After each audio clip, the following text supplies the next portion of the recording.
बोलिए परमपिता परमात्मा की, सदगुरु बंदी छोड़ कबीर साहब की, सभी संतों की, सभी भक्तों की।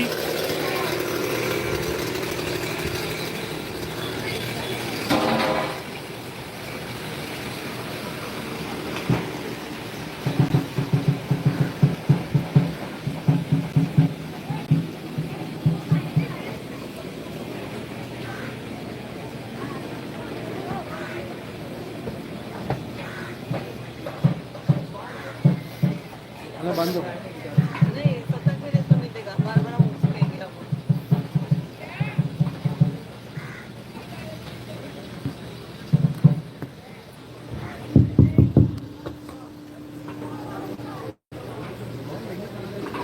क्या क्या गुरु? गाड़ी के अंदर छोटा वाला छोटा रूमाल।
साहिब बंद की सतनाम।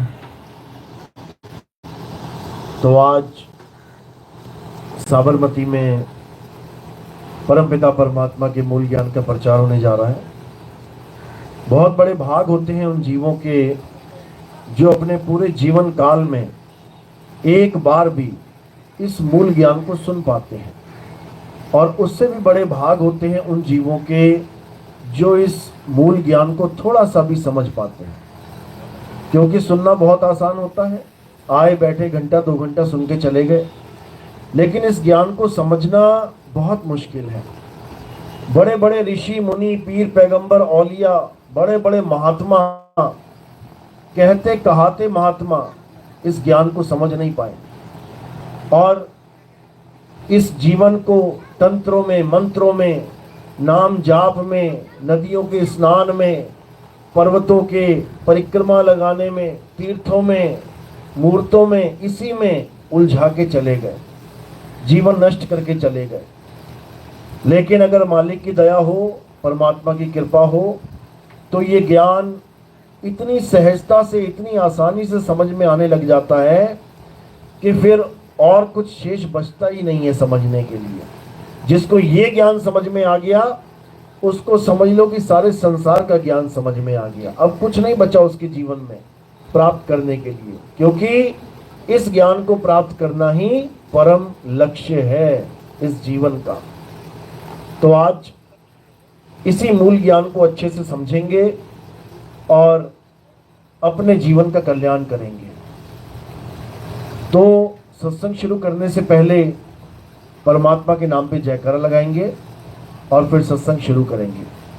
बोलिए परमपिता परमात्मा की, सदगुरु बंदी छोड़ कबीर साहिब की, सभी संतों की, सभी भक्तों की, आज के आनंद की, गांव नगर बस्ती की, सत्संग कराने वालों की, इनके माता पिता की, इनके बाल गोपाल की, सकल हंस को बंदगी, साहेब बंदगी सतनाम।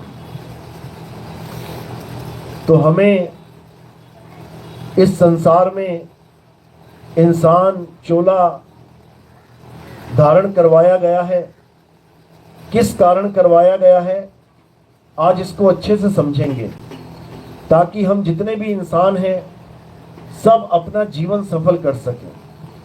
क्योंकि 84 का जीव, कुत्ता बिल्ली हाथी घोड़ा बकरा सांप बिच्छू चींटी मगरमच्छ, ये अपना जीवन जी तो सकते हैं, पूरा जिएंगे, ये अपनी जनरेशन बढ़ा भी सकते हैं, बच्चे भी पैदा कर सकते हैं, बिल्कुल करेंगे, लेकिन ये अपना जन्म सफल नहीं कर सकते। यानी ये वो पद प्राप्त नहीं कर सकते जिसको हम मुक्ति पद कहते हैं। यानी जन्म मरण से मुक्ति नहीं प्राप्त कर सकते ये लोग। जन्मते रहेंगे, मरते रहेंगे, नाना प्रकार की योनियों में भ्रमण करते रहेंगे। आज कोई चींटी बना हुआ है तो कल को वो खटमल बन सकता है, परसों को वो मच्छर बन जाएगा, नरसों को वो कॉकरोच बन जाएगा, फिर कोई बिच्छू, सांप, घोड़ा, घड़ियाल, पता नहीं क्या क्या बनता जाएगा। क्योंकि बनता कौन है? ये चेतना ही बनती है। ये जो चेतना है ये किसी का भी शरीर धारण कर सकती है। जैसे एक करंट कोई भी चीज चला सकता है, चाहे वो बल्ब चलवा लो, चाहे हीटर चलवा लो, चाहे उससे गीजर चलवा लो, चाहे उससे प्रेस चलवा लो, चाहे उससे कोई मोटर चलवा लो, कुछ भी चलवा लो, चलाने वाला कौन है? करंट, विद्युत। इसी प्रकार इस काया में कौन है जो हर प्रकार के शरीरों को चला रहा है? उसको चेतना कहते हैं। चेतना, जो हमारी चेतना है वो हर प्रकार के शरीर को चला सकती है। वही चेतना जब कुत्ते में आ गई तो कुत्ते का आप व्यवहार देखोगे वो वैसा ही व्यवहार अपना लेगी। वही चेतना सांप में आ गई तो सांप के जो गुण है वो उसको अपना लेगी। वही चेतना अगर मच्छर में, मक्खी में आ गई तो उसके शरीर के जो गुण है वो उसको अपना लेगी। वही चेतना जब इंसान के शरीर में आ गई तो इंसान के सारे गुण अपना लेगी। तो ये सारे काम कौन कर रहा है? ये चेतना ही कर रही है। ये चेतना ही फंसी हुई है नाना प्रकार की योनियों में। इसी को हम सुरत कह देते हैं। तो कह रहे हैं सुरत फंसी संसार में, ता से पड़ गई दूर, और सुरत बांध स्थिर करो, आठों पहर हुजूर। यानी इस संसार में कौन फंसा हुआ है? ये सुरता फंसी हुई है। और इसको कैसे आजाद करेंगे? इसको केवल एक ही तरीके द्वारा आजाद किया जा सकता है, और वो क्या है? शब्द की भक्ति करना, शब्द में समा जाना, शब्द स्वरूप हो जाना। तब तो ये मुक्त हो गई, नहीं तो ये बंधन में ही रहेगी। तो कह रहे हैं जाप मरे, अजपा मरे, अनहद भी मर जाए, और सुरत समाए शब्द में, वाको काल न खाए। अगर एक बार भी ये सुरता शब्द में समा गई तो इसको काल पकड़ ही नहीं सकता, क्योंकि उसको निज घर का अनुभव हो गया।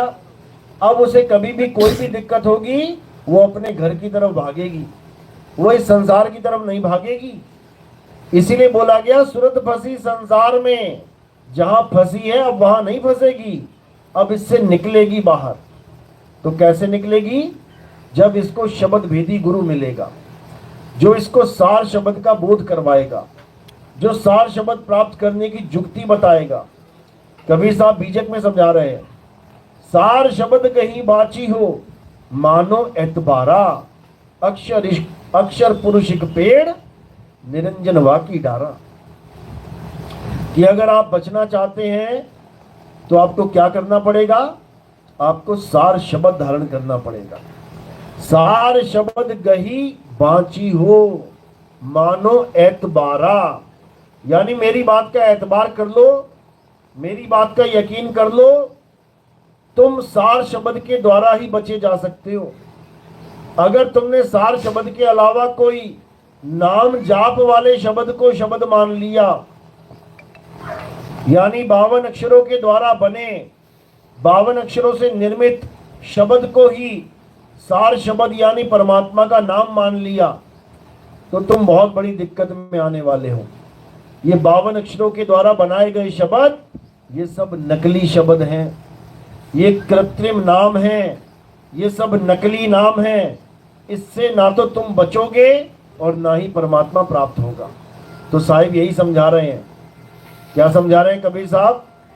अरे 52 अक्षर लोक त्रय, सब कुछ इन्हीं माही, ये आखर खिर जाएंगे, वो आखर इनमें नाही, यानी 52 अक्षरों के द्वारा बनाए हुए जितने भी शब्द हैं ये सब खिर जाएंगे, खत्म हो जाएंगे, लेकिन जो सार शब्द है वो कभी खत्म होने वाला नहीं है। वही एकमात्र रास्ता है इस काल जाल से बचने का।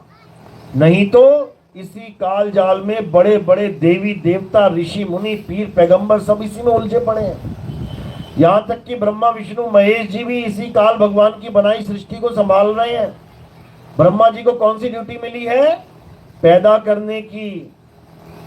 तो विष्णु जी को कौन सी ड्यूटी मिली है? पालन करने की। शंकर जी को कौन सी ड्यूटी मिली है? संहार करने की। ये तीनों देव इस सृष्टि के सारे जीवों को पैदा कर रहे हैं, इनको पाल रहे हैं और फिर इनका संहार कर रहे हैं।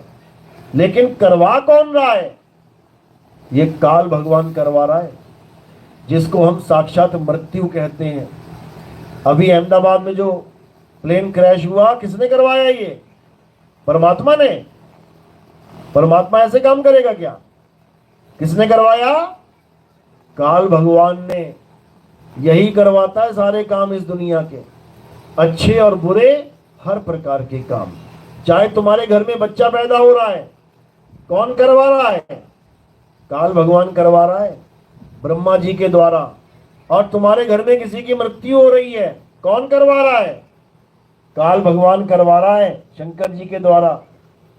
तुम्हारे बच्चे पल रहे हैं, कौन करवा रहा है? काल भगवान करा रहा है विष्णु जी के द्वारा। यानी 3 गुणों के द्वारा ये पूरे संसार को पाल रहा है, पोस रहा है और फिर इसका नाश कर दे रहा है। इसी को कबीर साहब समझा रहे हैं। अरे 3 गुणों की भक्ति में ये भूल पड़ा संसार, और कहे कबीर निज नाम बिन कैसे लागे पार। 3 गुणों की भक्ति में, यानी रजोगुण, सतोगुण, तमोगुण, इन तीनों की भक्ति में भूल पड़ा संसार। यानी किसकी पूजा चल रही है? पैदा करने वाले की, पालने वाले की और मारने वाले की। इसी को भगवान मान बैठे हैं सारे। इसीलिए गाते भी हैं, मारने वाला है भगवान, बचाने वाला है भगवान। बताओ, जो मारे भी और बचाए भी वो भगवान कैसा हो सकता है? जो तुम्हें पहले आग लगा दे, जला दे, उसके बाद तुम्हें मरहम लगा दे, वो भगवान है क्या? वो तो पॉलिटिशियन लगता है मुझे, राजनीतिक लगता है। पहले बस्तियों में आग लगवा देते हैं, उसके बाद खुद ही एम्बुलेंस और खुद ही फायर ब्रिगेड बुला के सेवा कार्य शुरू करवा देते हैं। अपने फोटो छपवा देते हैं अखबारों में कि मैंने ये काम किया। और आग किसने लगवाई? आग भी उसी ने लगाई। तो फिर कहां से भगवान हो गया भाई? इसीलिए कबीर साहब समझा रहे हैं कि रक्षक और भक्षक में अंतर जान लो। रक्षक कभी भक्षक नहीं होता, मारने वाला कभी बचाने वाला नहीं हो सकता। जो मार ही रहा है वो बचाएगा क्या? अगर वो बचा भी रहा है तो केवल अपनी महिमा करवाने के लिए, अपना नाम करवाने के लिए, अपने आप को बड़ा सिद्ध करने के लिए। जैसे छोटे से बच्चे को तुम कुएं में फेंक दो, उसके बाद रस्सी से खींच लो, वो तुम्हारी महिमा गाएगा, बस उसे पता ना लगे कि फेंका भी इसी ने था। समझो, तो ये खेल काल भगवान का है, ये परमात्मा का खेल नहीं है। परमात्मा तो दया का सागर है, परमात्मा रक्षक है, हम सबकी रक्षा करने वाला है। लेकिन हमें रक्षक और भक्षक में फर्क ही नहीं पता। कबीर साहब समझा रहे हैं, जो भक्षक तहां ध्यान लगाई और जो रक्षक उसे चीन न पाई। जो हमें पैदा कर रहा है, पाल रहा है, मार रहा है, उसकी तो हम महिमा गा रहे हैं। इस संसार रूपी जेल बनाने वाले की तो हम महिमा गा रहे हैं। इस संसार जो काल का लोक है, मृत्यु लोक जिसे बोलते हैं, उसे बनाने वाले की तो महिमा गा रहे हैं। और जो मुक्त कराने आता है उसको हम पहचान नहीं पाते। तो कैसे बात बनेगी? बिल्कुल नहीं बनेगी। तो कबीर साहब यही समझा रहे हैं कि इससे पहले कि काल भगवान तुम्हारे सामने खड़ा हो जाए मृत्यु बन के साक्षात, तुम उसको समझ लो, उसको जान लो जो तुम्हें बचाने वाला है। वो कौन है, आज उसके बारे में अच्छे से समझेंगे। तो सबसे पहले ये समझना है कि वो काल भगवान आखिर है कौन, उसका नाम क्या है, जो ब्रह्मा विष्णु महेश को पैदा करके उनकी शक्ति से ये संसार और इसके सारे जीव उत्पन्न करता है और नाश करता है। क्या नाम है उसका? उसका नाम है अलख निरंजन। अलख निरंजन नाम सुना है ना? अलख निरंजन सबने सुना होगा, रामलीलाओं में सुना होगा, कोई धार्मिक फिल्म देखी होगी कभी, गोरखनाथ की, भैरवनाथ की, उसमें सुना होगा। रावण के मुंह से कई बार निकलता अलख निरंजन, तब सुना होगा। भोले शंकर भी कई बार बोलते हैं अलख निरंजन, गोरखनाथ भी बोलता था अलख निरंजन।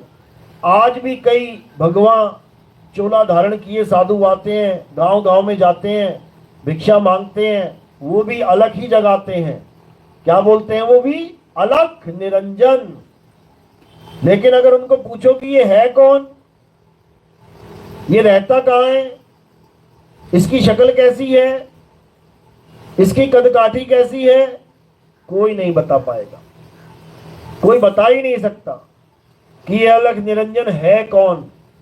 ये केवल वही बता सकता है जो इसके पूरे भेद को जानता है, जो इसकी उत्पत्ति जानता है, वही बता सकता है कि अलख निरंजन क्या है। नहीं तो किसी के बस की बात नहीं है कि कोई अलख निरंजन को लख सके, जिसके नाम में ही अलख लिखा है, जिसका नाम ही अलख है, तो उसको लखोगे कैसे? तो साहिब कह रहे हैं वही लख पाएगा जिस पर दया गुरु की होगी। तो कहते हैं मैं तो लखा 3 लोक में और तू क्यों कहे अलख। मैंने तो 3 लोक में तुझे ही तुझे देखा है, हर रूप में तू बैठा हुआ है। चींटी में चींटी बन बैठा, हाथी में बना हाथी तू, हर जगह तू ही दिखाई दे रहा है। और तू कह रहा है मैं अलख हूं, मुझे कोई लख नहीं सकता। अज्ञानी नहीं लग सकता, ज्ञानी अच्छे से जब समझ सकता है। तो कबीर साहब इसी निरंजन का खेल हमें समझाते हुए बता रहे हैं कि ये धरती, आसमान, पाताल, ये किसने बनाया है? अलख निरंजन ने बनाया है। तुम्हें इस दुनिया में क्यों पैदा किया है? क्या कारण है तुम्हारा दुनिया में आने का? तुम्हें पैदा किया है तुम्हारा नाश करने के लिए। जैसे किसान क्या पैदा करता है खेतों में? फसल पैदा करता है। क्यों करता है? खाने के लिए।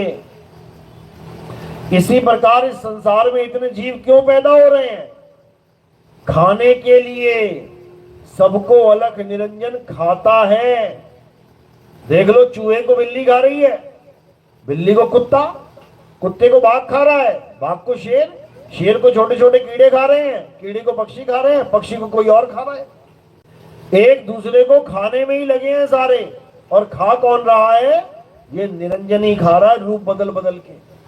क्योंकि इसका अपना कोई एक रूप नहीं है, ये सारे रूपों में विद्यमान है।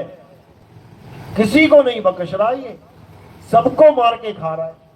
तो कह रहे हैं अलख निरंजन के बारे में, कह रहे देव निरंजन सकल शरीरा, तामे भ्रम भ्रम रहल कबीरा।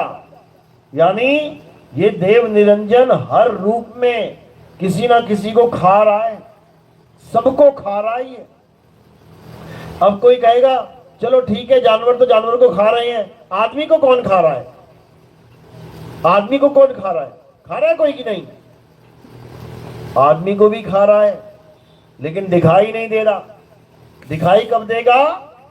जब अर्जुन की तरह देखोगे। जब विराट रूप दिखाया गया, कृष्ण जी ने दिखाया विराट रूप, तब क्या दिखाई दिया अर्जुन को? बहुत बड़े बड़े बड़े शरीर खड़े हो गए सामने, हजारों आंखें, हजारों चेहरे, हजारों हाथ पैर, इतने हजारों लाखों लोग खड़े हो गए सामने। फिर क्या हुआ? फिर बड़े बड़े मुंह खुलने लगे और उन मुंह में कौन जाने लगा? इस संसार के सारे इंसान, सारे लोग उस मुंह में जाने लगे। अर्जुन थरथरा के कांपने लगा। क्या बोलता है? महाराज, ये सारी दुनिया का नाश आप कर रहे हो, ये सारे इंसानों को आप खा रहे हो, आप कौन हो? तो वो क्या बोला कि हे अर्जुन, मैं इस सारे संसार का नाश करने वाला काल हूं। मैं काल हूं, यानी मैं निरंजन हूं। मुझे गलती से भी कृष्ण मत समझ लेना। यहां तक कि अर्जुन ने माफी मांगी। अध्याय 11 42वां श्लोक पढ़ोगे। अर्जुन ने माफी मांगी कि मुझे माफ कर देना प्रभु, मैं आपको कृष्ण मानता रहा आज तक। मैं आपको कृष्ण कृष्ण हरे कृष्ण वासुदेव, हे कृष्ण हे यादव बोलता रहा। मुझे माफ करना, मैं आपको पहचान नहीं पाया। अर्जुन ने जान छुड़ाई माफी मांगने के बाद कि गलती से मैं आपको कृष्ण समझता रहा। कौन था वो? साक्षात अलख निरंजन था वो, काल भगवान, जिसके मुंह में सारी दुनिया जा रही है। एक मुंह से खाता है सारी दुनिया को और दूसरे मुंह से पैदा कर देता है। ऐसा भयानक रूप है इसका। बड़ी बड़ी आंखें, बड़े बड़े दांत, चारों दिशाओं में देख रहे हैं और लोगों को खा रहे हैं, लेकिन दिखाई किसी को नहीं देता। दिक्कत यही है। किसको दिखाई देता है? जो मरने वाला होता है। देखा ना, कोई आदमी मरने वाला, उसको कुछ दिखाई देने लग जाता है। वो बोलता भी है, अरे बड़े बड़े आदमी आ गए मुझे मारने के लिए। घर वाले कहते कोई नहीं है यहाँ पे, अरे मुझे दिख रहे हैं।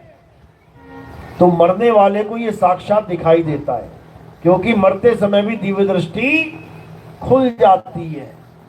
तो जब ये काल भगवान दिखाई देता है, तब ये शरीर छोड़ के भाग नहीं छोड़ता जल्दी। तुम किसी के घर पे कब्जा करके बैठ जाओ, नहीं छोड़ोगे घर। जब पुलिस वाले आएंगे ना, कोर्ट का ऑर्डर आएगा, लठ लेके आएंगे डंडे मारते हुए, तब भागोगे वहां से। इसी प्रकार ये जीव अपना शरीर नहीं छोड़ता जल्दी। कब छोड़ता है? जब काल भगवान सामने आ जाता है, फिर डर के मारे भागता है, लेकिन पकड़ा जाता है। भागेगा कहां बेचारा? इस तीन लोक में भागने के लिए जगह ही नहीं है कहीं। तो कह रहे हैं, साधो निरंजन जाल पसारा, स्वर्ग पताल रचियो महिमंडल, तीन लोक विस्तारा। ठाव ठाव तीरथ व्रत थापे, ठगने को संसारा, साधो निरंजन जाल पसारा। इस निरंजन ने ऐसा जाल बुन दिया है कि तुम सोच भी नहीं सकते कितना बड़ा जाल बुन दिया है। सब फंसे हुए हैं उसमें। क्या आदमी, क्या औरत, क्या बच्चा, क्या बूढ़ा, क्या जवान, क्या अंग्रेज, क्या यहूदी, क्या मुसलमान, क्या हिंदू, क्या नास्तिक, क्या आस्तिक, सब फंसे पड़े हैं। कोई बचने वाला नहीं।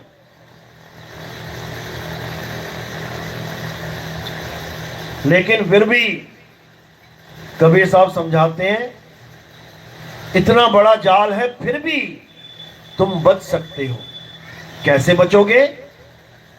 अरे बचना चाहो काल जाल से, तो चीनो शब्द हमारा, और कहे कबीर अमर कर राखूं, जो निज होए हमारा।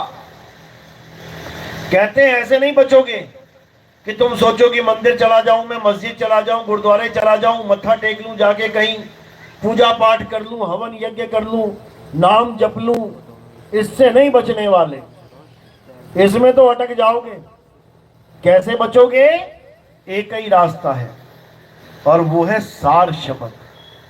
अरे सार शब्द आए जेहि विधि हाथा, तेहि विधि काल नवावे माथा। अगर तुम्हारे पास सार शब्द आ गया, तब 101% वो काल भगवान तुम्हारे आगे झुक जाएगा। वो तुम्हें पकड़ नहीं सकता, वो तुम्हारे सामने झुक जाएगा। तुम उसके सिर पे चढ़कर इस दुनिया से पार चले जाओगे। इस तीन लोक से परे चले जाओगे। लेकिन अगर तुम्हें उसके सिर पे पैर रखने की विधि नहीं आई तो समझ लो कि हालत खराब हो जाएगी, पक्का मारे जाओगे। तो यही कबीर साहब समझा रहे हैं कि इस काल से बचने का एक ही उपाय है। क्या है? सार शब्द को जान लो। सार शब्द के द्वारा तुम इसके सिर पे पैर रख सकते हो, नहीं तो इसके मुंह में जाओगे। सारी दुनिया जा रही है, तुम भी जाओगे। तो अब क्या करना है? काल के सिर पे पांव दे, सतगुरु के उपदेश और साहिब वहां पकड़ के ले चले अपने देश। अब इस तीन लोक में रहने का कोई मतलब ही नहीं रह जाता। अब इस त्रिलोकी नाथ के अंदर रहने का कोई मतलब ही नहीं रह जाता। अब तीन लोक से न्यारा चौथा लोक, जिसको चौथा पद कह देते हैं, अब वहां जाके समाना है। अब इस तीन लोक में नहीं आना जाना है। तो साहिब समझा रहे हैं, अरे तीन लोक एक जेल है, पाप पुण्य तो जाल, सारा जग भोजन बना और खाने वाला काल। ये सारा जग भोजन बना हुआ है। किसका भोजन? काल भगवान का। सारी दुनिया मुंह में लेके घूमता है वो। पता नहीं कब किसका बच्चा, कब किसकी मां, कब किसका पिता किसको मरोड़ दे। रोते रह जाओगे, गिड़गिड़ाते रह जाओगे, लेकिन किसी के हाथ पल्ले कुछ नहीं आएगा। इसीलिए कबीर साहब बार बार समझा रहे हैं कि ये आखिरी मौका है, इस मौके को संभाल लो। अगर इस मौके को नहीं संभाल पाए तो भाई जन्म मरण में ऐसे चक्कर में उलझ जाओगे कि वापस इंसान जन्म बहुत दूर हो जाएगा। फिर कुत्ता बिल्ली बकरा हाथी घोड़ा बनते जाना और नाना प्रकार की योनियों में भटकते जाना। इसलिए अब क्या करना है? अब हमने केवल और केवल सार शब्द को जानना है। सार शब्द के बिना और कोई शब्द नहीं है जो तुम्हारी मुक्ति करवा पाए। ना कोई हिंदी का शब्द, ना कोई उर्दू का शब्द, ना कोई पंजाबी का शब्द, ना कोई चाइनीज का शब्द, ना कोई डच, ना कोई फ्रेंच, ना कोई पुर्तगीज, ना कोई स्पेनिश। किसी भाषा का शब्द तुम्हारी मुक्ति नहीं करवा सकता। कौन सा शब्द करवाएगा? सार शब्द। तो साहिब दोनों में फर्क बताते हैं। क्या बोल रहे हैं? अरे शब्द शब्द बहु अंतरे, सार शब्द मत लीजिए। और कहे कबीर, जहां सार शब्द नहीं, दृग जीवन सो जीजे। कह रहे हैं इंसान जन्म में आने के बाद भी, इतना अच्छा दिमाग पाने के बाद भी, अगर तुम ये विवेक नहीं कर पाए कि सार शब्द और 52 अक्षर शब्द में क्या फर्क है, तो समझ लो धिक्कार है तुम्हारे जीवन पे। तो कुत्ता बिल्ली हाथी घोड़ा बन के फर्क करोगे क्या? ये इंसान जन्म में ही फर्क समझ सकते हो। दोनों प्रकार के शब्दों में भेद को समझ लो, अंतर क्या है। एक शब्द जो बोलने लिखने पढ़ने में आता है वो किससे बना होता है? अक्षर से। हिंदी के अक्षर, उर्दू के अक्षर, पंजाबी के, फारसी के अक्षर।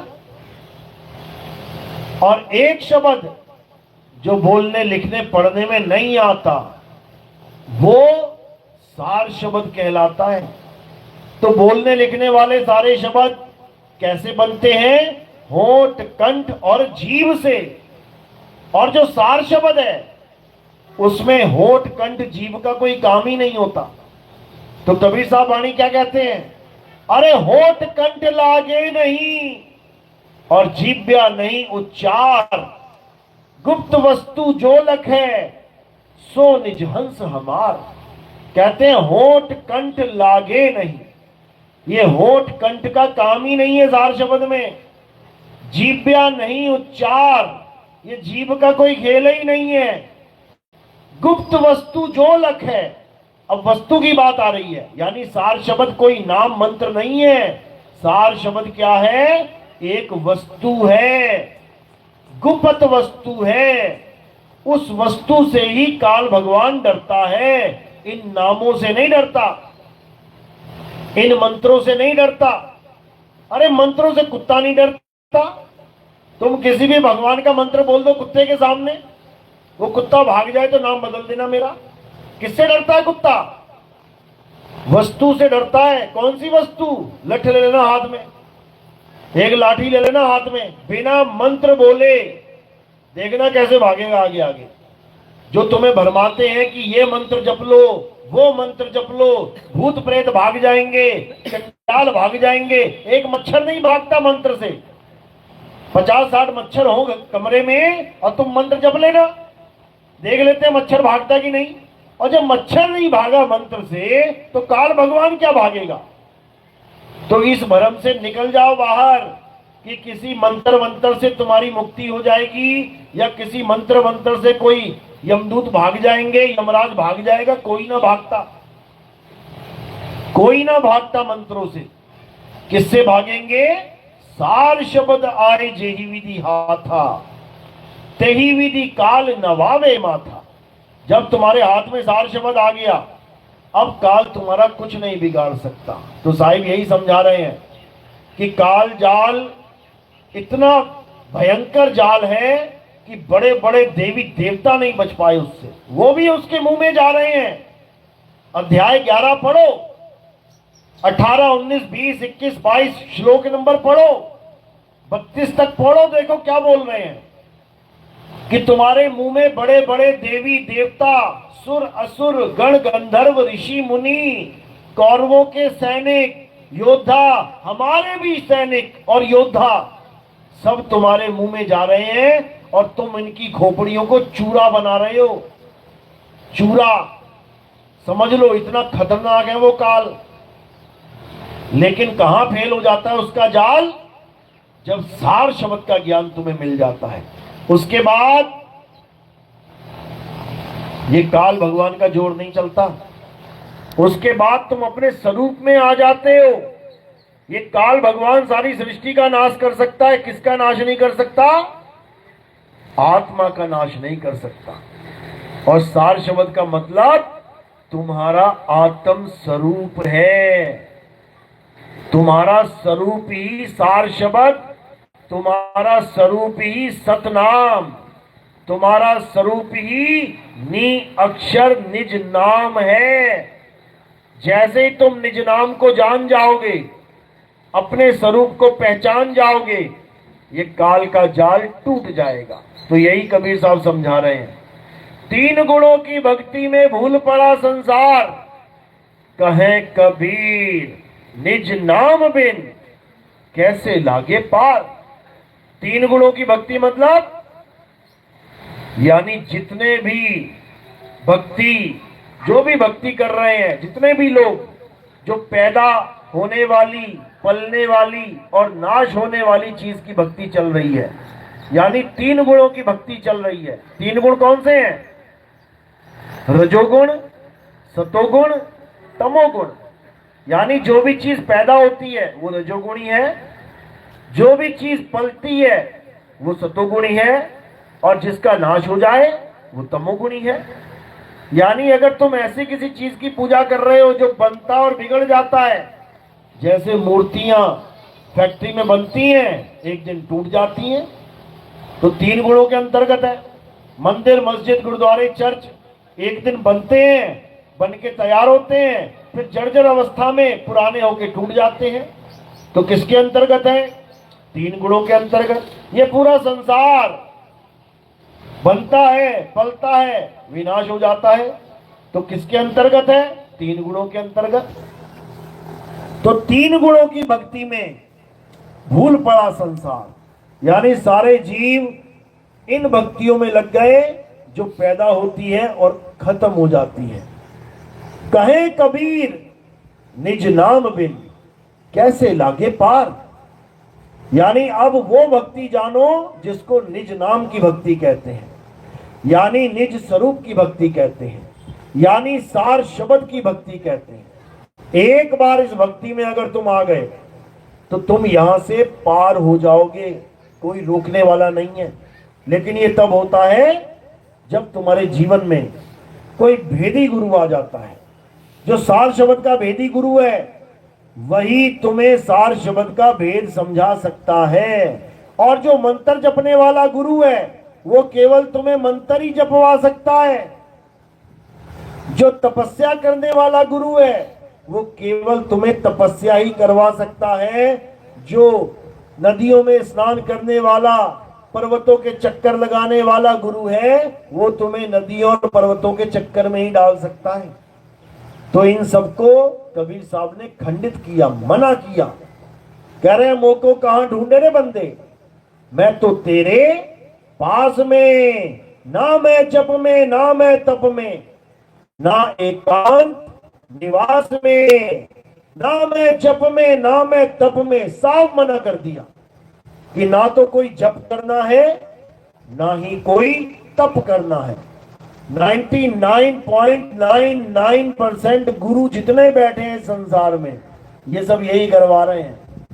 या तो मंत्र जपवा रहे हैं, नाम जप लो या तपस्या कर लो, इसके अलावा और कुछ नहीं चल रहा है। इसी में उलझा रखा है सबको, बस तरीके अलग अलग हैं। कोई कहता है मुंह से जप लो, राधे राधे राधे, राम राम, अल्लाह अल्लाह, वाहेगुरु वाहेगुरु। कोई कह रहा मन में जप लो, ज्योत निरंजन ओंकार रारंकार सोहम सतनाम सतपुरुष अकाल मूरत शब्द स्वरूपी राम। कोई कह रहा माला में जप लो, ओम हरियम कलियम हरियम श्रियम कर लो। कोई कह रहा है सांसों में जप लो, ओम सोहम जप लो। कोई कह रहा है कानों को उंगलियां डाल के कानों में अनहद नाद को सुन लो, 5 तत्वों की धुनों को सुन लो। ये सब अज्ञान है, कुछ करने की जरूरत नहीं है। क्या करना है? केवल अपने स्वरूप को जानना है।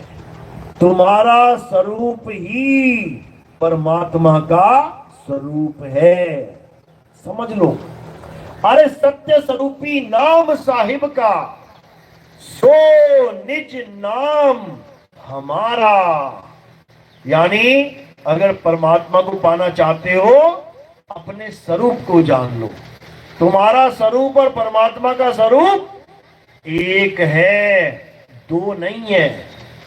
इसीलिए बोला गया है आत्मा सो परमात्मा, यानी आत्मा ही परमात्मा है। इसको समझो। जीव और परमात्मा में भेद है। जीव इस काया में फंसा पड़ा है, परमात्मा काया से न्यारा है। उसे विदे कहते हैं, उसे नी अक्षर निज नाम कहते हैं, उसे परमपिता परमात्मा कहते हैं। जीव को नहीं कहते। जो संसार में फंसा है उसे नहीं कहते। जो संसार से मुक्त कराने वाला है उसे परमात्मा कहते हैं। लेकिन अज्ञानी गुरुओं ने क्या कर दिया?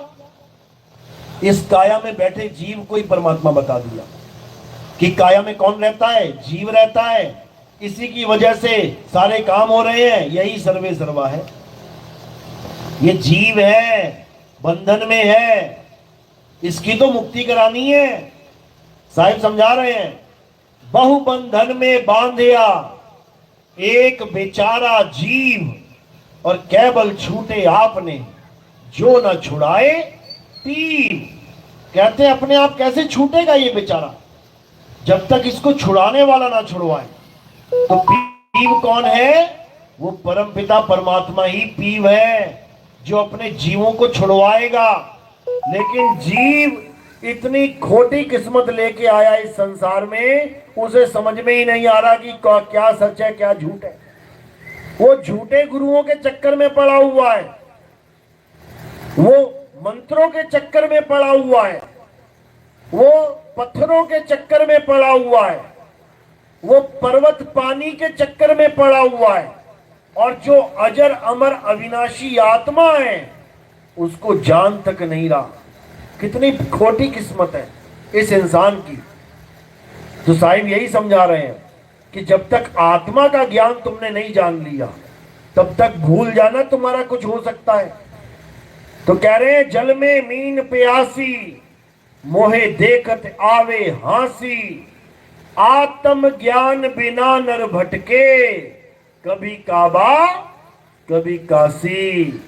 यानी ये इंसान बिना आत्म ज्ञान के ये भटकता फिर रहा है, गांव गांव गली गली मंदिर मंदिर मस्जिद मस्जिद गुरुद्वारे गुरुद्वारे, पता नहीं कहां कहां भटक रहा है।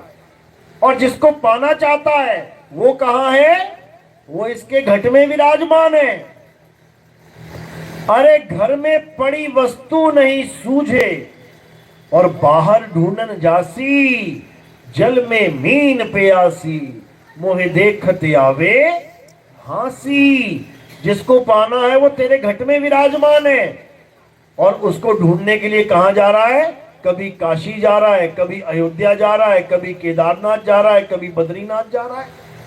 उसके बाद वहां सुनामी आती है तो पानी के साथ बहता जा रहा है। बताओ, जिस भगवान को पाना है वो घर में बैठा है और उसको ढूंढने पहाड़ों पे धक्के खाने जा रहा है। तो कबीर साहब यही समझा रहे हैं, अरे घट घट मेरा साइया, सुनी सेज न कोय, और बलिहारी व घट की, जिस घट पर घट होए। कहते हैं ऐसा एक भी घट नहीं है जहां पर मेरा मालिक विराजमान नहीं है, सब घटों में विराजमान है। लेकिन बलिहारी उस घट की जहां वो प्रगट हो जाता है। प्रगट होगा तो ज्ञान बांटेगा, ज्ञान बटेगा तो सबको ज्ञान मिलेगा, सबको ज्ञान मिलेगा तो सबकी मुक्ति निश्चित हो जाएगी। इसलिए बलिहार जाते हैं जहां वो प्रगट हो जाए। लेकिन लोगों को ये बात समझ में नहीं आती। लोगों को आत्मा रूपी परमात्मा नहीं चाहिए, लोगों को पत्थर रूपी परमात्मा चाहिए। लोगों को खरीदने और बेचने वाला परमात्मा चाहिए। लोगों को बनने और बिगड़ने वाला भगवान चाहिए।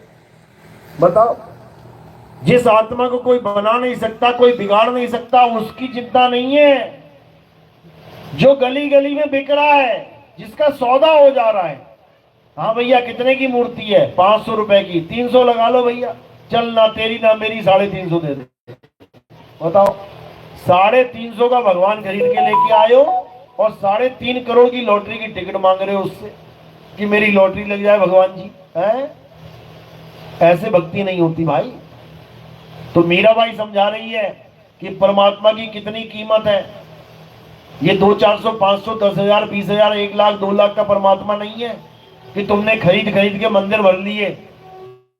मीराबाई कह रही है, पायो जी में नाम रतन धन पायो, वस्तु अमोलक दी मेरे सतगुरु, कृपा कर अपनायो। पायो जी में नाम रतन धन पायो। कह रहे हैं कि मैंने वो रतन पा लिया जिसकी कोई कीमत ही नहीं है। ये मूर्तियां तो बिक जाती हैं, कीमत लगी हुई है इनकी, लेकिन एक आत्मा ऐसी वस्तु है जिसकी कोई कीमत ही नहीं है। कभी आत्मा खरीदी आज तक? कितने ही आती है। अगर आत्मा बिकती होती तो सारे डॉक्टर मालो माल हो जाते। जैसे ही पेशेंट मरने वाला होता, डॉक्टर कहता है इतने पैसे दे दो, मैं आत्मा खरीद के ले आता हूं। लेकिन कोई आत्मा को खरीद और बेच नहीं सकता, ये अमोलक है, इसका कोई मोल ही नहीं है। तो गुरु क्या देता है?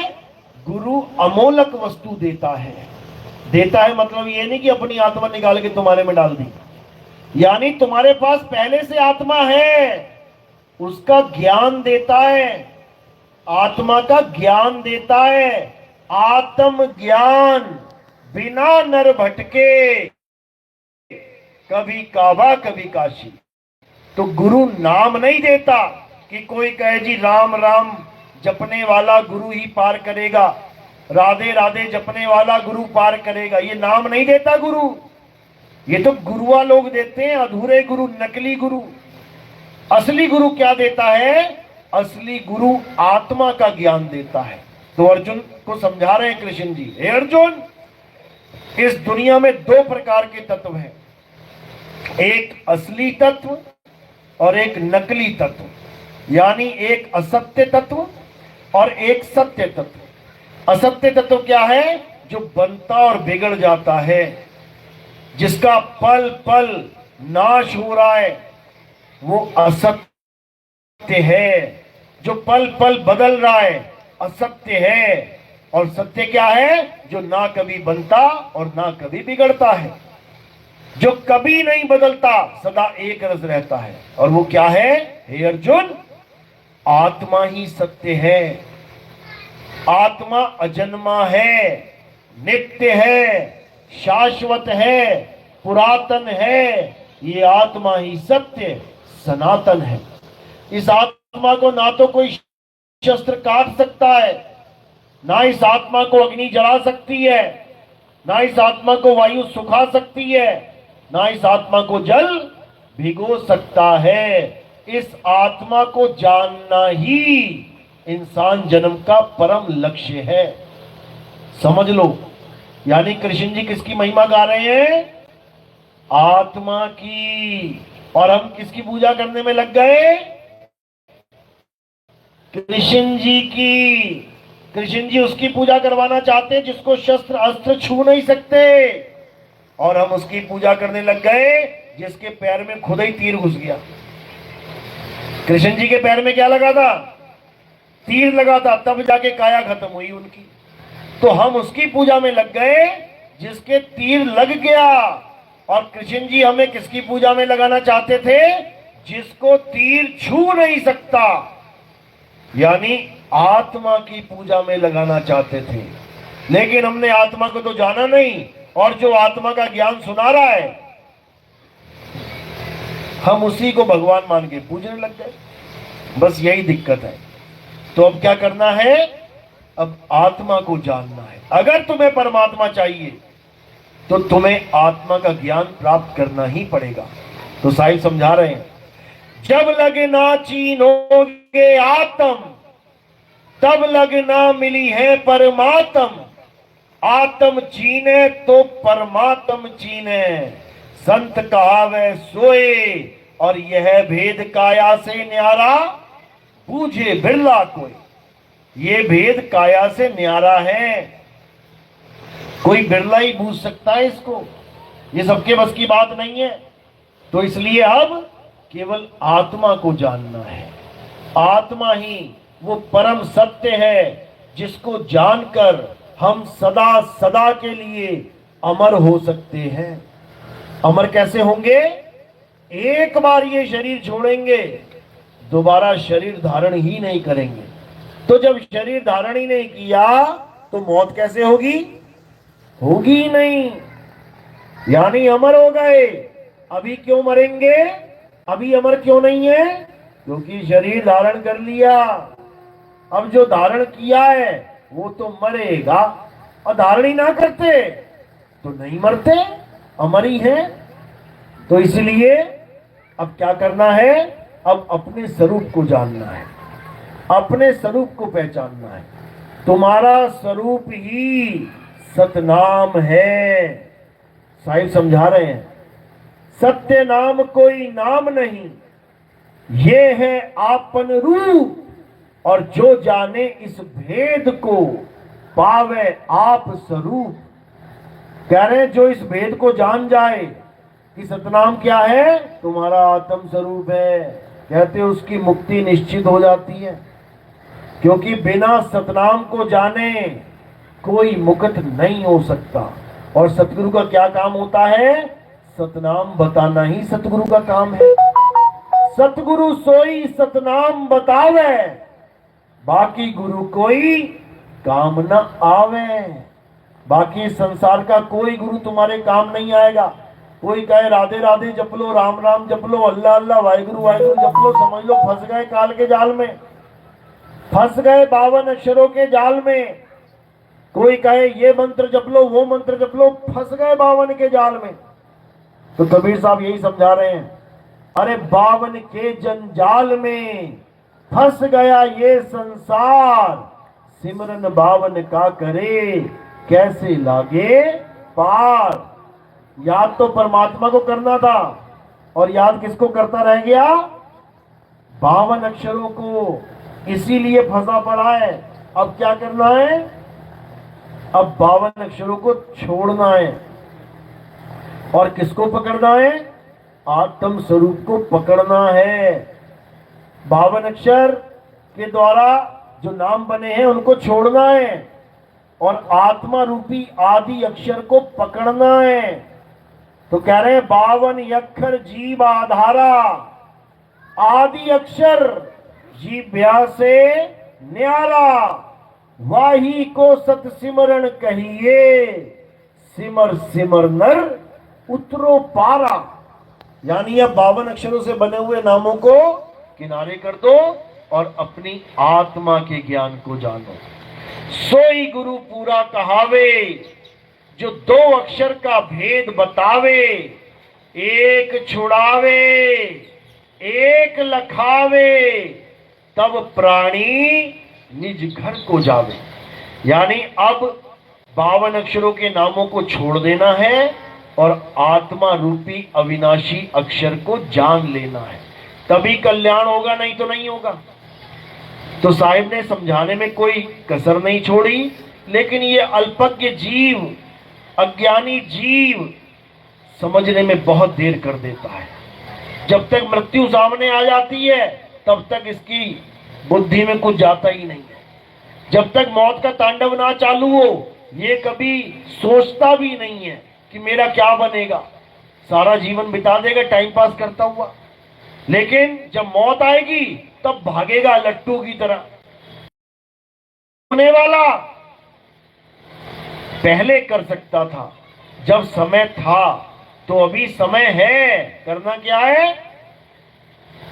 अपनी आत्मा को जानना है। इसके अलावा और कोई रास्ता नहीं है बचने का। अपनी आत्मा को जानोगे तो तुम्हारा शरीर से मोह भंग हो जाएगा।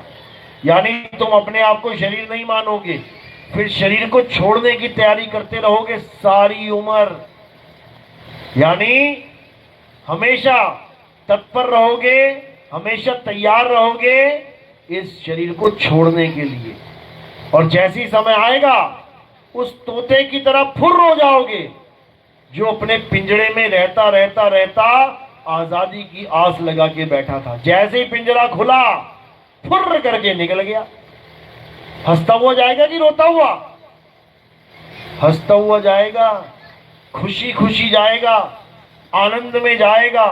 लेकिन ये जो तोते बैठे हुए हैं इस पिंजरे में, काया रूपी पिंजरे में, ये कभी खुश होके नहीं जाता है, रोने लग जाता है। डॉक्टर साहब बचा लो, मर गया, डॉक्टर साहब बचा लो। जो अजर अमर अविनाशी है वो डॉक्टर साहब को कह रहा है मुझे बचा लो। बताओ, ईश्वर अंश जीव अविनाशी, ये आत्मा अविनाशी है, आप अविनाशी हो। आप डॉक्टर साहब से कह रहे हो मुझे बचा लो, इसका मतलब तुम अपने आप को शरीर मानते हो, तभी तो कह रहे हो बचा लो। अगर तुम अपने आप को आत्मा करके जान लो तो तुम कभी मरोगे ही नहीं, क्योंकि आत्मा की कोई एक्सपायरी डेट है ही नहीं। अगर तुम अपने आप को शरीर मान लोगे तो पक्का मरोगे। इसलिए अब क्या करना है? अब अपने आप को शरीर नहीं मानना है। शरीर तो एक गाड़ी है, मिल गई तुम्हें चलाने के लिए, ठीक है, जब तक के लिए मिली है चला रहे हैं। लेकिन तुम गाड़ी नहीं हो, तुम ड्राइवर हो, गाड़ी चलाने वाले हो और हमेशा चलाते ही रहोगे। क्यों? अमर हो। कोई ना कोई गाड़ी तो मिलनी पड़ेगी, लेनी पड़ेगी। तो अब क्या करना है? अब इस गाड़ी को गाड़ी रहने दो और तुम अपने आप को जान जाओ, अपने स्वरूप को पहचान जाओ। जैसे ही अपना स्वरूप प्राप्त हो गया अब तुम्हें किसी की जरूरत नहीं है। अध्याय 3 17वां श्लोक गीता में यही समझा रहा है। अध्याय 3 17 श्लोक क्या बोल रहे हैं? ये नहीं बोल रहे कि मंदिर जाओ, मस्जिद जाओ, गुरुद्वारे जाओ, चर्च जाओ, पूजा करो, पाठ करो, हवन करो, यज्ञ करो। ये नहीं समझाया जा रहा है। क्या बताया जा रहा है? हे अर्जुन, जो इंसान अपनी आत्मा में रमण करते हैं, अपनी आत्मा में तृप्त हैं, अपनी आत्मा में संतुष्ट हैं, उनके लिए कोई धार्मिक कर्म कर्तव्य लागू ही नहीं होता। उनको किसी मंदिर में जाने की जरूरत नहीं है, किसी मस्जिद में जाके नमाज पढ़ने की जरूरत नहीं है, किसी गुरुद्वारे में जाके वाहिगुरु वाहिगुरु जपने की जरूरत नहीं है, किसी चर्च में जाके ईसा मसीह के आगे गिड़गिड़ाने की जरूरत नहीं है कि मुझे मुक्ति दे दो। जो अपनी आत्मा में रमण करते हैं वो स्वयं ही मुक्त हो जाते हैं, वो स्वयं में तृप्त हो जाते हैं, वो आत्मा में संतुष्ट हो जाते हैं। संतुष्ट का मतलब क्या होता है? तृप्त का मतलब क्या होता है? जिसको कुछ नहीं चाहिए, जिसको आत्मा में रमण प्राप्त हो गया, उसे कुछ नहीं चाहिए, उसे कोई राम जी नहीं चाहिए, उसे कोई श्याम जी नहीं चाहिए, उसे कोई हनुमान जी भी नहीं चाहिए, उसे कोई अल्लाह नहीं चाहिए, उसे कोई वाहिगुरु नहीं चाहिए, उसे कोई गॉड नहीं चाहिए, क्योंकि उसका राम श्याम अल्लाह वाहिगुरु गॉड उसे आत्मा में ही प्राप्त हो जाएगा। इसी को बोला है आत्म में राम, राम में आत्म, चीनस गुरुमुख विचारे। यानी आत्मा में ही राम छुपा बैठा है। आत्मा को खोजो और फिर राम मिलेगा, लेकिन आत्मा को नहीं खोजा तो फिर 84 का धाम मिलेगा। ये 84 का धाम है, ये काल भगवान की नगरी है।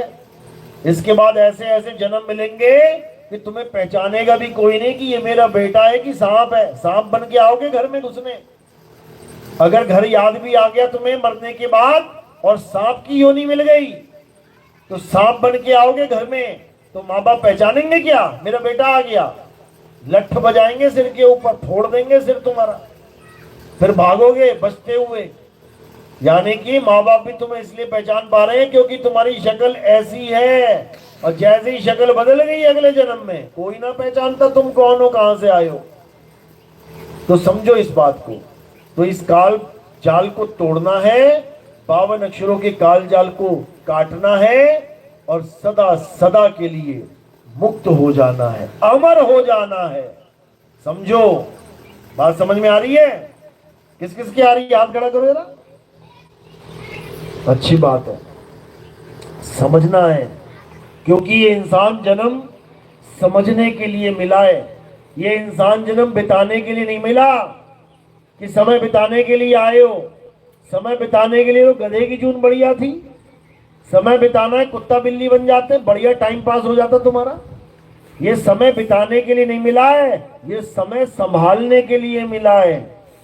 इंसान जन्म सफल करने के लिए मिला है, जन्म बर्बाद करने के लिए नहीं मिला। तो जन्म बर्बाद किसमें होता है? ये जप तप व्रत पूजा पाठ हवन यज्ञ में जन्म बर्बाद हो जाता है। एक ऋषि था, बड़ा जप तप करता था, हवन यज्ञ पूजा पाठ करता था, राम राम राम राम, ओम नमः शिवाय, ओम नमः भगवते वासुदेवाय, राधे राधे राधे, कुछ नाम नहीं छोड़ता था, बस पूजा में लगा रहता था। फिर क्या हुआ? एक बार उसके आश्रम में हिरण का बच्चा आ गया, छोटा सा बच्चा आ गया, उसको बड़ा प्यारा लगा, उसने पाल लिया। अच्छा किया कि बुरा किया? अच्छा किया। जीवों से प्रेम करो, अच्छी बात है। अब उसको पाल लिया, खूब खिलाए पिलाए, खूब खेले, खूब प्रेम करे। अच्छा कर रहा है कि बुरा कर रहा है? अच्छा कर रहा है। इतना प्रेम हो गया कि 24 घंटे उसी के ख्यालों में खोया है, उसी के साथ खेल रहा है। एक दिन क्या हुआ? भक्ति में बैठा हुआ है, राधे राधे राधे, राम राम राम, भक्ति करते करते करते मृत्यु आ गई। सामने घड़ी हो गई, बोली चलो बाबा जी अब तुम्हारे जाने का समय हो गया। जैसे ही उसे पता लगा कि मेरी मृत्यु आ रही है, उसके ध्यान में कौन चला गया? वो हिरण का बच्चा आ गया। क्यों? अब वो उसके बारे में सोच रहा है कि मेरे जाने के बाद इसे पालेगा कौन, इसे घास कौन खिलाएगा, इसे पानी कौन पिलाएगा, अरे इसको तो मैंने बांधा हुआ था, इसको छुड़ाएगा कौन, कोई भेड़िया सियार आ गया तो इसको भागने को भी रास्ता नहीं मिलेगा, ये तो बड़ा अनर्थ हो गया। बस ये सोचते सोचते सोचते प्राण त्याग दिए। तो कहां चला गया? वैकुंठ लोक पहुंच गया। कहां पहुंच गया? हिरणी के गर्भ में हिरण बन गया। अब जब हिरण बन गया, अब भाग रहा है शेरों के आगे बचने के लिए।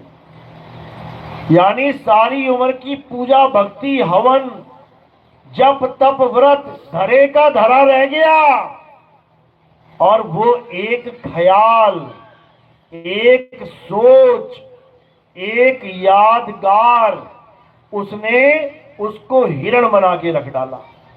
सोचो, पूजा पाठ हवन यज्ञ ये सारी भक्ति जीरो हो गई। उस एक यादगार में इतनी ताकत थी कि उसने सारी भक्ति जीरो करके हिरण के गर्भ में यानी 84 में ठोक दिया ले जाके। इतनी ताकतवर चीज है ये यादगार।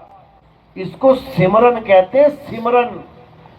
कई लोग पूछते हैं, गुरुजी हवाई जहाज क्रैश हुआ, अगर हम उसमें बैठे होते तो हमें तो समय ही ना मिलता याद करने का, हमारी भी मृत्यु हो जाती, हम भी कहीं चले जाते। ऐसा कभी नहीं हो सकता। क्यों नहीं हो सकता? क्योंकि तुम्हें यादगारी करवाई जा रही है। जो हिरण का बच्चा उसको अंत समय में याद आया, हमारे यहां परमात्मा तुम्हें सारा समय याद करवाया जा रहा है। 24 घंटे तुम्हें परमात्मा की ही यादगारी करवाई जा रही है, ताकि एक भी सेकंड ऐसा ना बचे जिसमें तुम कुछ और याद करो। तो जब तुम केवल परमात्मा को याद कर रहे हो तो ऑटोमेटिकली तुम परमात्मा के ही पास पहुंच जाओगे। उसने हिरण को याद किया तो ऑटोमेटिकली हिरण ही हो गया। इसी प्रकार जब तुम आत्मा को याद कर रहे हो, ऑटोमेटिकली तुम आत्मा ही हो जाओगे, और आत्मा सो परमात्मा। इतनी सी बात है, ये समझ में नहीं आ रही लोगों को। इसीलिए जाप छुड़वाए हैं हमने। ये नाम जपना इसीलिए छुड़वाया जाता है ताकि जपना नहीं है, याद करना है। वो साधु भी जपता था, जाप धरे का धरा रह गया, और यादगार यानी सिमरन उसको कहीं से कहीं पहुंचा दिया उसने। इसीलिए हम सारे जापों को छुड़वा देते हैं। राम राम नहीं जपना, राधे राधे नहीं जपना, अल्लाह अल्लाह नहीं जपना, वाहिगुरु वाहिगुरु नहीं जपना, कबीर कबीर नहीं जपना, कोई भी नाम नहीं जपना। तो क्या करना है? याद करना है। अपनी आत्मा को याद करो, परमात्मा को याद करो। यादगारी में इतनी ताकत है कि तुम्हें वो यहां रहने नहीं देगा। जिसको याद करोगे उसी के पास ऑटोमेटिकली पहुंच जाओगे। इसलिए संतों ने यान की सुध यूं रहे अगर पनिहार, बोले डोले सूरत में कहे कबीर विचार। कहते सुमिरन की सुध यूं रहे। परमात्मा को कैसे याद करना है? जैसे पनिहारिन अपने सिर पे मटका लेकर चलती है, तो मटके को कितनी बार याद करेगी? कितने घंटे याद करेगी? कितने मिनट याद करेगी? 24 घंटे चलती है तो 24 घंटे याद रखेगी वो कि मेरे सिर पे मटका है। तो जब 24 घंटे वो मटके को याद करेगी तो कहां जाएगी? जिसको याद करेगी वहीं जाएगी। इसी प्रकार जब तुम 24 घंटे परमात्मा को याद करोगे तो तुम ऑटोमेटिकली परमात्मा के पास पहुंच जाओगे। समझो। तो जब तक इस ज्ञान को नहीं समझे तब तक आवागमन खत्म नहीं होने वाला। भूल जाओ कि मुक्ति मिल जाएगी। साक्षात ब्रह्मा विष्णु महेश जी भी तुम्हारे सामने खड़े हो जाए ना आके, तब भी तुम्हारी मुक्ति नहीं हो सकती। समझ लो मुक्ति कैसे होती है। मुक्ति आत्म ज्ञान से प्राप्त होती है। किसी और को देख के मुक्ति नहीं होती, किसी और को देख के परम गति प्राप्त नहीं होती। अगर भगवानों को देख के मुक्ति हो जाती तो कृष्ण जी तो आए थे, सारी द्वारिका नगरी, सारे जो भी उनको देख रहा था मुक्त हो जाता, भगवान के दर्शन हो गए, मुक्ति मिल गई। लेकिन किसी को ना मिली। शंकर जी को देख के अगर किसी को मुक्ति मिल जाती तो रावण देखता ही रहा, सिर काटता रहा उसको देख देख के। मुक्ति मिल गई क्या उसे? वो राक्षस से ही संत ना कहला पाया, आज भी राक्षस ही बना हुआ है, भगवान के दर्शन करके भी बेचारा जल रहा है हर साल। तुमने तो भगवान के दर्शन भी नहीं किए, तुम अपने आप को संत कहला रहे हो, और जिसने दर्शन कर लिए उसको तुम राक्षस बना के जला रहे हो। उल्टी गंगा बह रही है। हमसे वो राक्षस लाख गुना अच्छे हैं जिन्होंने नाम जप के भगवानों को प्रकट कर दिया। मजबूर हो गए आने के लिए, तुम करके दिखा दो मजबूर, जप लो जरा, लेकिन तुम्हें नहीं समझ में आ रहा। तो इसलिए क्या करना है? अब केवल और केवल आत्मा को जानना है, आत्मा के अलावा सब झूठ है। चलो, तो आज का सत्संग यही समाप्त करते हैं, और सत्संग समाप्त होने के बाद आरती का समय होता है। हमारे यहाँ किसी भी पत्थर की, किसी कैलेंडर की, फोटो की पूजा नहीं होती। हमारे यहाँ किसकी पूजा होती है? जीवित गुरु की, आत्म देव की। हमारे यहाँ आत्मा की पूजा होती है। कैसे होती है आत्मा की पूजा? आप एक एक करके आएंगे और ये फूल का पत्ता ये मेरे सिर के ऊपर रख देंगे। सिर के ऊपर क्यों रखते हैं? क्योंकि पैर के अंगूठे से लेके सिर की चोटी तक ये क्या दिखाई दे रहा है? नाशवान शरीर। तो हमने फूल कहां रखा? नाशवान शरीर से परे। तो जब नाशवान शरीर से परे रख देते हैं तो ये कहां समर्पित हो जाता है? ये आत्म देव को समर्पित हो जाता है। तो उस आत्म देव की आरती होगी। फूल आपने सिर के ऊपर रखने हैं, और अगर कोई प्रचार में योगदान करना चाहता है, कोई सेवा करना चाहता है, तो वो सेवा का स्थान कहां है? वो केवल और केवल संतों के चरणों में है। माया संतों के चरणों की दासी है। तो माया का स्थान पैरों में है और फूल का स्थान सिर के ऊपर है। तो अब आरती शुरू होगी, सबने खड़े हो जाना है, धीरे धीरे करके एक लाइन बना के आना है, आरती करके वापस वहीं से नीचे उतर जाना है। कोई दीक्षा वाला तो नहीं है? प्रथम दीक्षा वाला है कोई? हाथ खड़ा करो। प्रथम दीक्षा वाला हाथ खड़ा करो। कौन कौन है? दूसरी दीक्षा वाले हैं कोई? चलो, आरती के बाद दीक्षा हो जाएगी, उसके बाद भोजन भंडारा हो जाएगा, और फिर आप लोग फ्री हैं। बोलिए परमपिता परमात्मा की, सदगुरु बंदी छोड़ कबीर साहिब की, सभी संतों की, सभी भक्तों की, आज के आनंद की, सकल हंस को बंदगी, साहेब बंदगी, सतनाम।